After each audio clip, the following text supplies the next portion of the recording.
Hello! Welcome back to my channel. My name is Kelsey and today I'm still in the same spot because I am filming multiple, so hopefully these all work. Today we are doing my May wrap-up, and despite this small tiny little stack here, I did read 11 books. Not my best reading month, but definitely an improvement from April, which was a crazy slump month that I don't want to talk about. So I got my little notepad here with all my stats. I read 3,889 pages this month, which amounts to about 125 pages per day, which isn't my best, but it definitely isn't my worst, and that's what matters.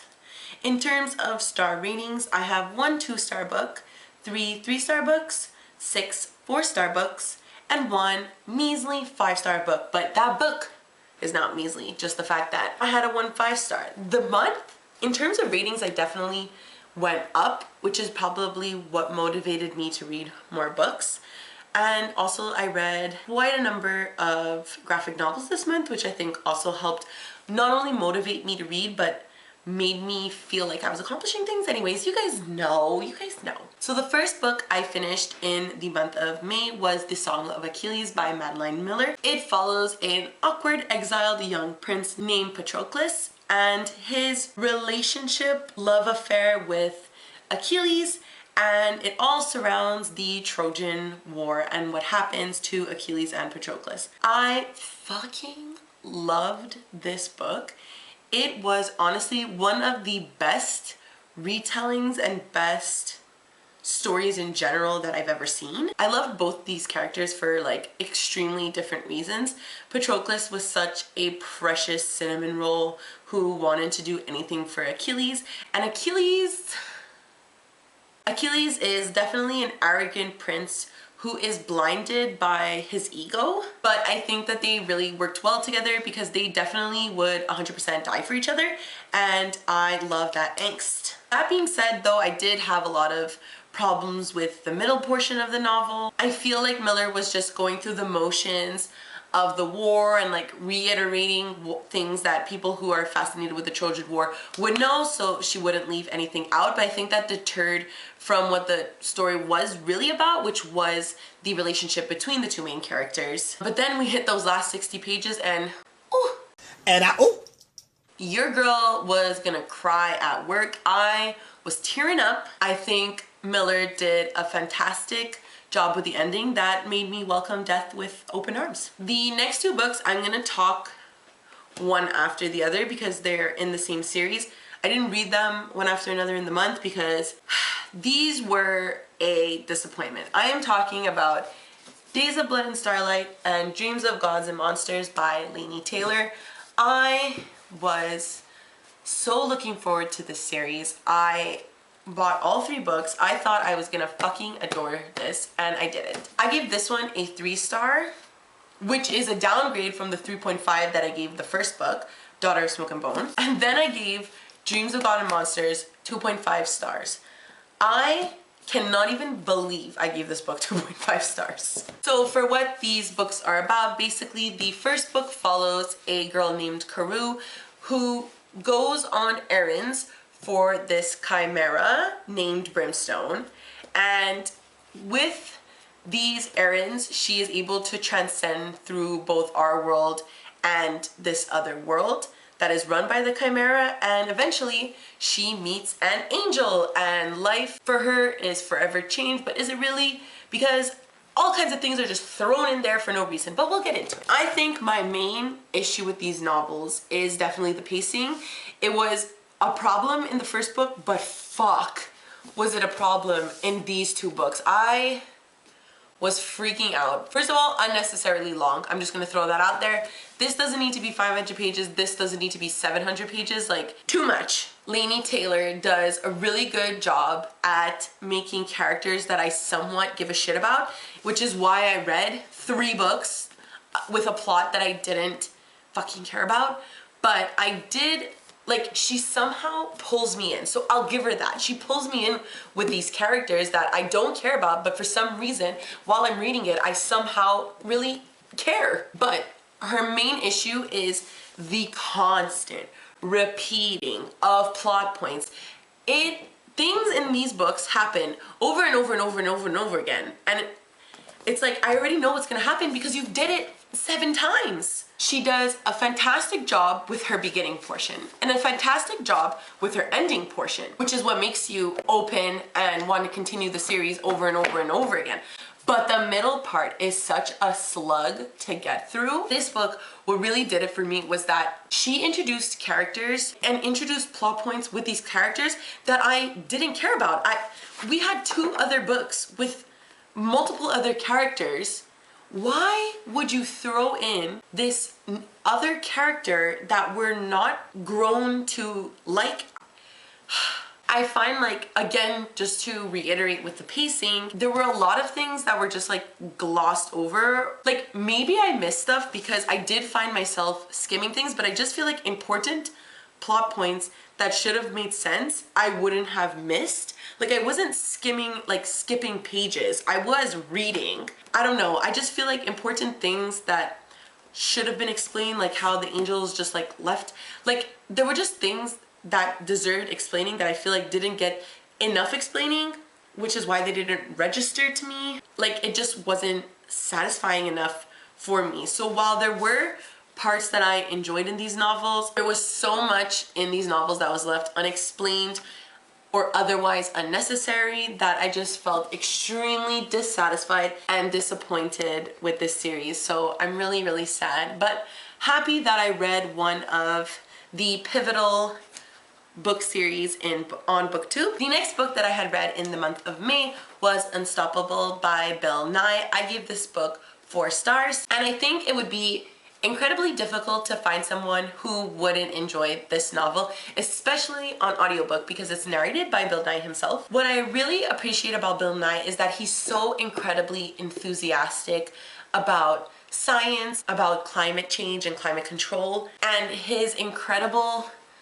passion really shines through his writing. I think Bill Nye's passion invokes a passion in me and in other readers and really makes us fascinated with what he's talking about, and I think that that's one of his strongest points. He did a great job at providing facts while throwing in funny quips. Overall, this book was incredibly easy to understand, incredibly engaging, and incredibly funny. Bill Nye is a talented writer, a talented narrator, and a talented individual overall. I think this book does a nice job at overviewing what people need to know in terms of climate change and how we're pretty much fucking the world up. And I highly, highly recommend this. I think it was really well done. So kudos, Bill Nye. And then I read my first 5-star of the month, The 7 Husbands of Evelyn Hugo by Taylor Jenkins Reid. She does it again. Taylor Jenkins Reid is my fucking bitch. She did it again. She created a character that I wholeheartedly devoted my fucking life to. I loved this book. Taylor Jenkins Reid just continues to impress me with creating such intensely realistic characters that I just feel for them so much, even though there are moments in the novel where I wanted to punch Evelyn Hugo in the face. She's extremely flawed, extremely raw and demanding, but she still manages to pull at your heart and make you love her. I started crying around 50 pages from the end of the novel and never stopped after that. Like, I was constantly engaged. I always wanted to read the book. I never wanted to put it down. When I felt like I had to, the novel was so irresisting and I always felt like picking it back up again. The reviews are true.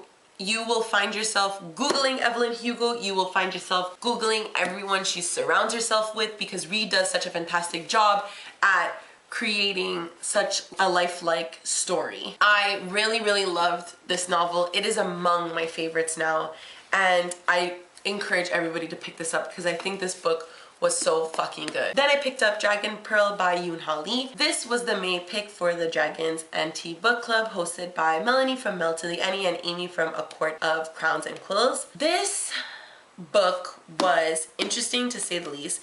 It follows a young character named Min who comes from a family of shape-shifting foxes told to hide their fox magic at all times in order to survive.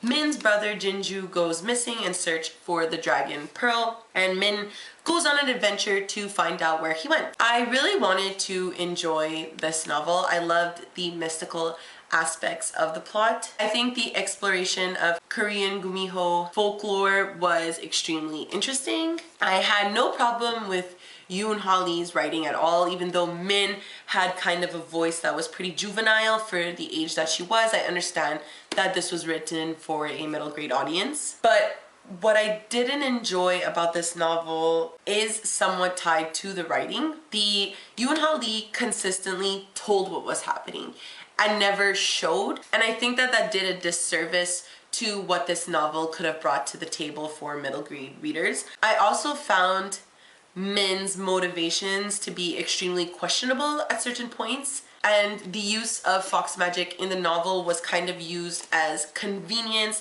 and not really, she didn't really have consequences for her actions. I find the fox magic really encompassed a sense of like no holds back attitude from Min. I also had a lot of questions about certain aspects that were integrated in the novel, like the ghosts and the cadets, but like whatever, I'll let that go because once again it was middle grade, so in order to enjoy the book I kind of let those things go instead of constantly questioning them throughout the novel. It was a solid 3-star book. Nothing amazing, but not bad at all either. The next book I read for the month of May was American Born Chinese by Jean Louis Yang. The beginning of the novel follows 3 different stories. One is from the point of view of the Monkey King and how he is born to rule over all the other monkeys.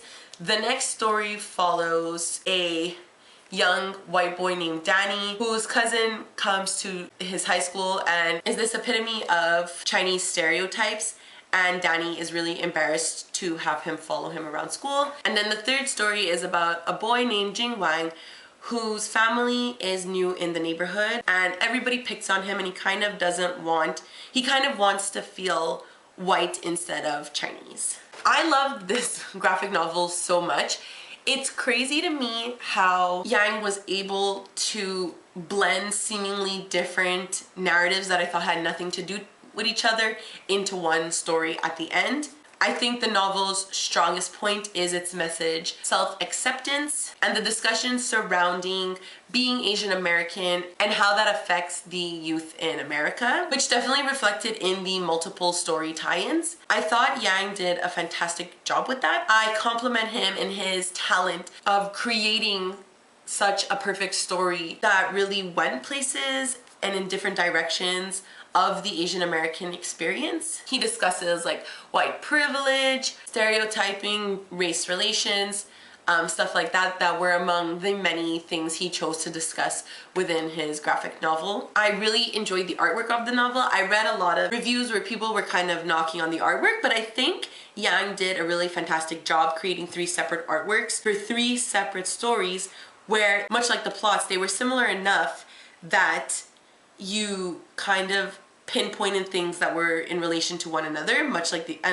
artwork did the same thing. And I think Yang tied it all together beautifully, which is why I really loved this graphic novel. The next book I read was Station 11 by Emily St. John Mandel. This is a story that occurs in 2 different timelines. One timeline occurs before a plague, I guess, starts up in Canada, starts up in Toronto, and moves to kind of destroy the rest of North America, and what happens after when they are living in this dystopian world.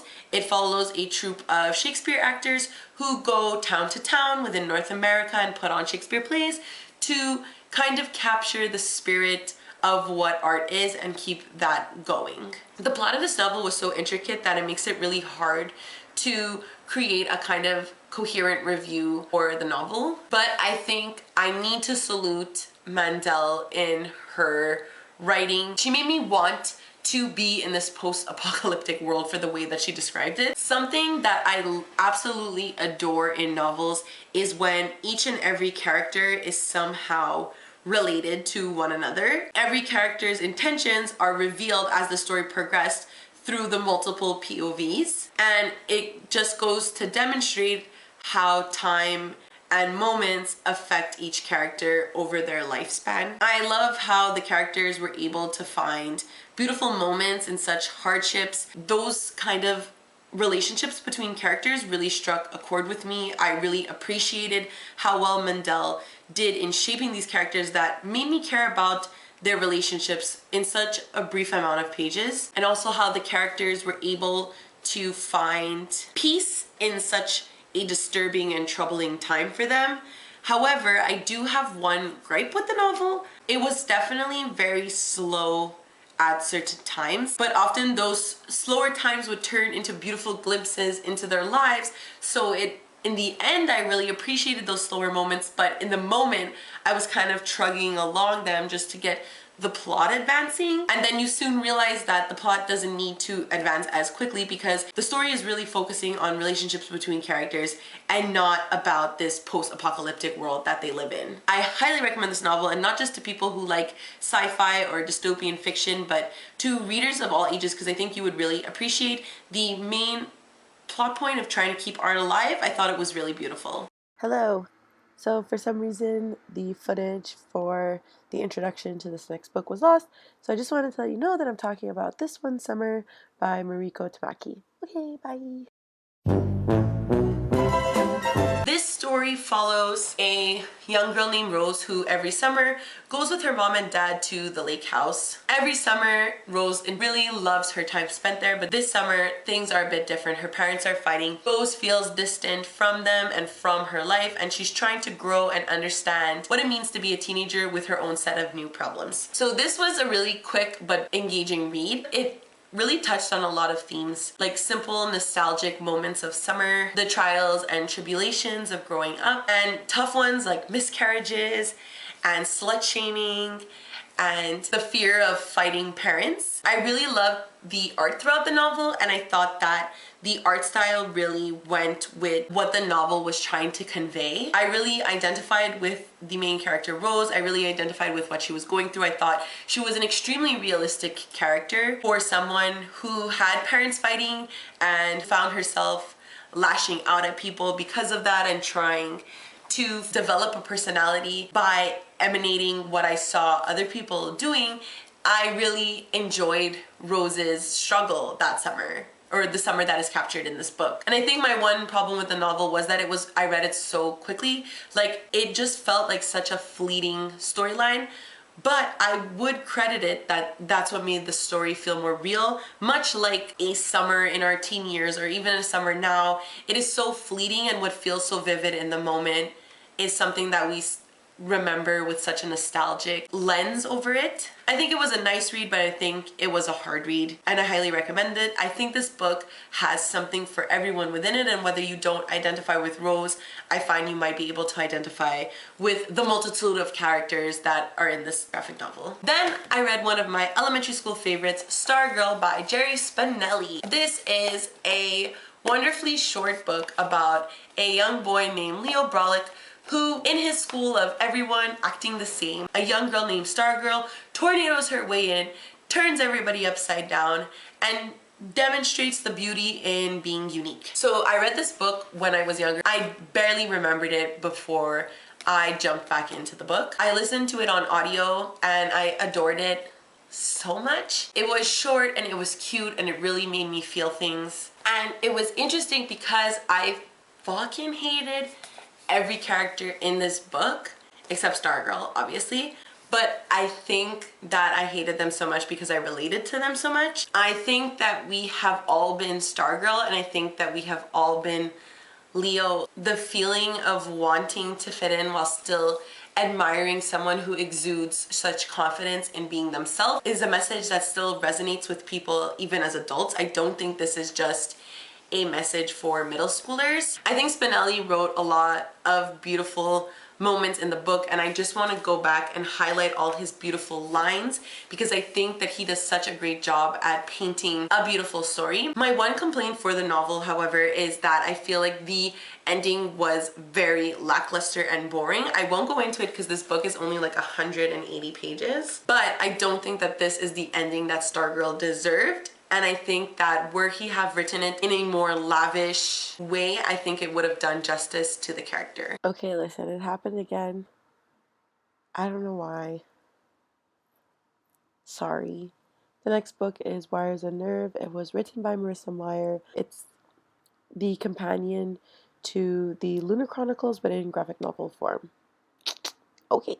This is the comic book series that comes after the final book in the Lunar Chronicles Winter. What do I have to say? I don't want to get into the actual plot points of the novel, but basically it follows, the whole series follows this girl named Cinder, and it follows what she and her friends do in order to save the planet Earth and the moon. This follows the events that occurs after that novel. The only reason I picked up this book was because I needed something quick and fun to read, and I had read the Lunar Chronicles 3 years ago. I always wanted to read this graphic novel, so I was like, you know what, fuck it.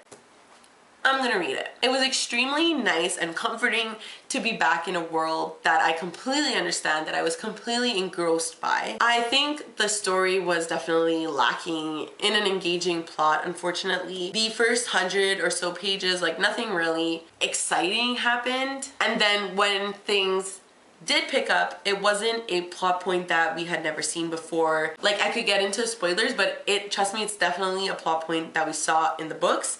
And now we're seeing it again in the novel, but instead of different main characters tackling this problem. I really enjoyed the choice of art style. I loved seeing these characters that I've envisioned in my head in a physical visual format, and I really enjoyed Eco as a main character. I've always liked Eco in the Lunar Chronicles. I think focusing on an android and their rights, or at least the way that people treat them, is a very interesting plot point that Marissa Mayer chose to focus on, and it is for that reason alone that I want to continue the series, and not because I actually enjoyed the plot, because I really did not. Those are all the books I read in the month of May. A somewhat good reading month. I had some good reads. The Daughter of Smoke and Bone series definitely put me in a fucking reading slump these last 2 months, but things are looking up. Things are looking good. We're going places. I'm recording videos. We're doing this. So like and subscribe. Hit the little ring bell so you can see more videos. Comment down below. Argue with me. I love to debate. I don't know how to end these things. So I will see you next time. Bye.